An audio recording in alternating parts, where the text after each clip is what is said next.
ginagawa ko nung bata ako, kumukuha ako ng mga basura sa tabi-tabi. Hindi ko alam na that time, natututo na pala akong maging masikap sa buhay.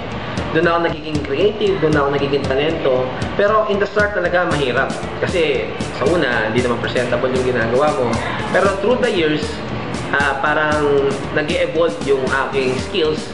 Saka nung bata ako, hindi ko talaga pinangarap na one day sana maging artist ako, someday maging ganito ako. So simula talaga pagkabata, doon na.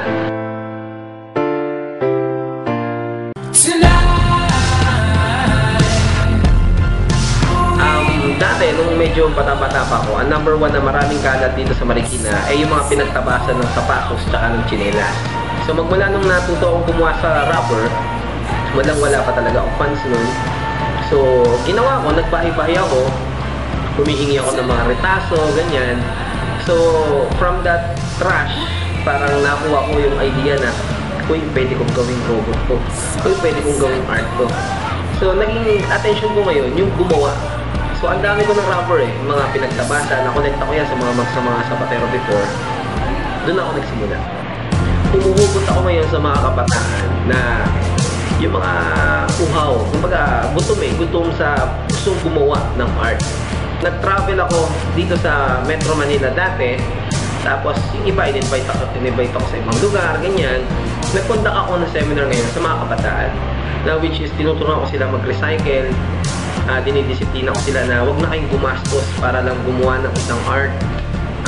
Why not na kumuha na lang kayo ng basura sa kapitbahay nyo o sa inyo kung yung mga patako na gawin yung art.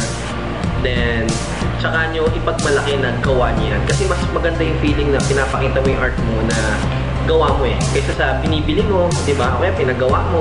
Mas maganda yung gawa mo. So, siguro talaga pinaka-inspiration ko rito yung mga kabataan. Na alam ko ngayon na parang tingin nila sa akin, nag-educate ako sa mga kabataan ngayon pagdating sa recycling. Mas gusto ko yung tumutulong at nakikita kong umaangat yung mga kabataan kaysa ako yung umaangat. Dahil walang silbi yun kung ako lang aangat. Gusto ko sabay-sabay kami aangat. Una sa lahat, syempre nagpapasalamat ako sa Panginoon natin kasi siya yung nagbigay ng talent sa atin Hindi naman basta yan na lumabas sa'yo. So, si Lord, binigyan tayo ng talent. Yan ang lagi ko sinasabi sa mga kabataan na binigyan kayo ng talent ni Lord, gamitin niyo yan. Gamitin niyo in a good way, huwag niyo gamitin sa kasamaan. At kapag nagkaroon kayo ng talento na sa tingin niyo okay na kayo, i-share niyo sa iba. Open ako sa tao. Once may humingi sa akin ng tulong, sige, kung ano yung may tutulong ko. Sa nakita ko walang-wala yung isang tao at nakikita ko gusto niya mag-grow, ayun ako, tumutulong ako.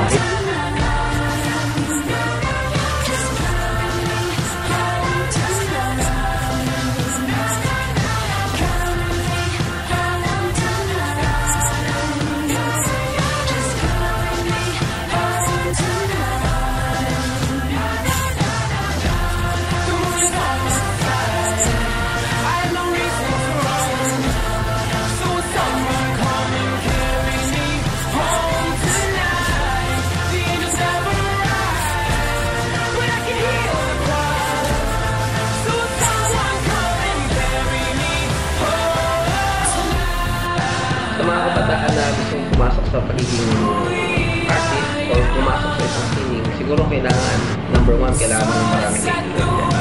Win friends. Kasi from your friends, diyan ka matututo